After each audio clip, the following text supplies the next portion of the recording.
তো বন্ধুরা, আমি আপনাদেরকে কিছু কথা বলতে চাই। তো আপনারা বুঝতেই পারছেন যে আমি কি ব্যাপারে কথা বলবো। আর সত্যি কথা বলতে গেলে আমার নিজের উপরই ঘৃণা হচ্ছে, কিন্তু কি করব, যেহেতু ভুল করেছি তো আপনাদের কাছে ক্ষমা চাইতেই হবে।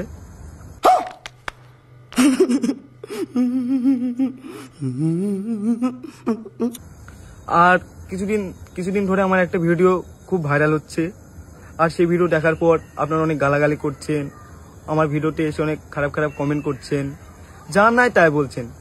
আর এটা স্বাভাবিক, কারণ আপনারা আমাকে অনেক ভালোবাসেন। আর এত খারাপ ভিডিও দেখে আপনারা এটা বলবেনই।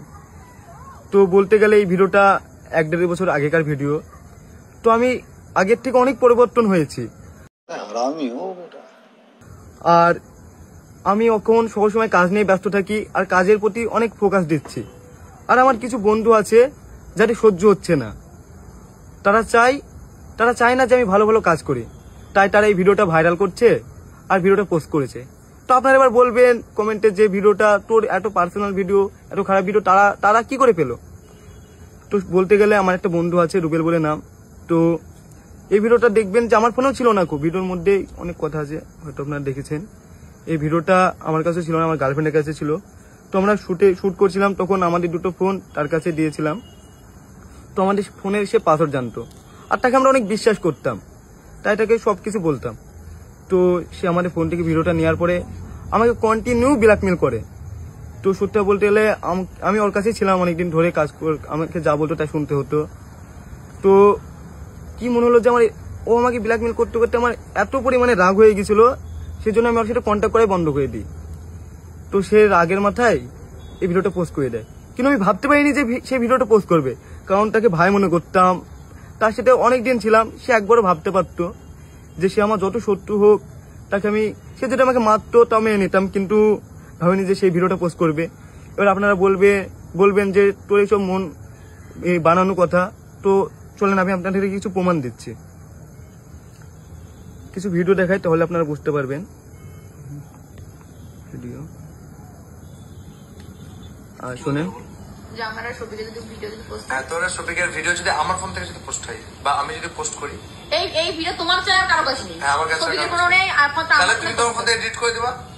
হ্যাঁ হ্যাঁ হ্যাঁ, তাহলে ভিডিও তো বলো যে আমার ভিডিওটা করার পরে তুমি এডিট করবা। হ্যাঁ, তোমার ভিডিও করার পরে সব এডিট করে দেবো। হ্যাঁ, তো এডিট করবো মানে তোমার কোনো জিম্মেদারি নেই, টোটাল জিম্মেদারি আমার, তাই তো? তাহলে এই ভিডিও যদি পোস্ট হয় তার জন্য দায়ী আমি রুবেল। তো আপনারা দেখতে পেলেন। আর আমি আপনাদেরকে কিছু একটা রেকর্ড শোনাচ্ছি, একটা ছোট করে, এই রেকর্ডিংটা শোনেন। আমি বুঝলা তো, তুমি সেটা ফোন করছো, স্পিকার দিছো, ফোনটা বলেছ, তার লেগে কেটে দিলাম, বুঝলা। বাড়ি এসে করলাম ভিডিও আপলোড দেবো রাতে 12টা-1টার দিকে, বুঝলা তো। কোনো ভিডিও কখন আপলোড দেবা? 12টা-1টার দিকে, মানে হয়েছে তোমার, কি বলবো, ওই ভিডিওটা এডিট করা হয়নি এখনো, এডিট করবো, দেখ না কি ভিডিও আপলোড দিই। তো আমি আপনাদেরকে সম্পূর্ণ কথা পরে ভিডিওতে শোনাবো। আর এর আগে একটা মেয়ের সঙ্গে আপনারা হয়তো দেখেছেন, তো সেও আমাকে ব্ল্যাকমেল করেছে এবং আমাকে কি বলে হুমকি দিয়েছে, শোনেন, আসেন। সব বড় বড় আইডি দেখতে পাবি তোর, সবাই বলবি শফিকের porn video viral, porn video, কি মজা বল। তো আপনারা তো দেখতে পেলেন। আর সত্যি কথা বলতে গেলে আমার কোনো ইচ্ছা ছিল না যে নিজের মান সম্মান নিজে নষ্ট করব। আপনারা অনেকে বলছেন যে ভিডিওটা আমি পোস্ট করেছি ভাইরাল হওয়ার জন্য। সত্যি কথা বলতে গেলে এই ভিডিওটা আমার ফোনে ছিলই না। আর তাই আপনাদের কাছে আমি হাত জোর করে বলছি, যদি পারেন তাহলে আমাকে ক্ষমা করে দেবেন। আর আমি আর কি বলবো, কিছু বলার মতন মুখে নেই আমার, কারণ আমি সব থেকে বড় ভুল করেছি ভিডিওটা করে, কারণ ভিডিও করা উচিত ছিল না আমার। তো যাই হোক, ভিডিওটা করে ফেলেছি, পারলে আপনারা আমাকে ক্ষমা করে দেবেন। তো আপনারা সবাই ভালো থাকবেন, সুস্থ থাকবেন। আর আপনারা যদি চান যে আমার নতুন ভিডিও দেখতে, তাহলে অবশ্যই কমেন্ট করবেন। আর কিছু ভাই দেখে, বোন দেখে বলছি, প্লিজ আমাকে ক্ষমা করে দেবেন। আর কিছু ভাইয়েরা আমার ভিডিওটা খুব পোস্ট করছেন, তো তাদেরকেও বলছি, ভাই তোমরা ভিডিওটা পোস্ট করো না। ओ भाई मारो मुझे, मारो मुझे, मारो नहीं, ये मजाक हो रहा है, 1 सेकंड यार। আর কি বলবো, কিছু বলার নেই। তো তোমরা ভালো থাকো, সুস্থ থাকো। कैसा लगा मेरा मजाक?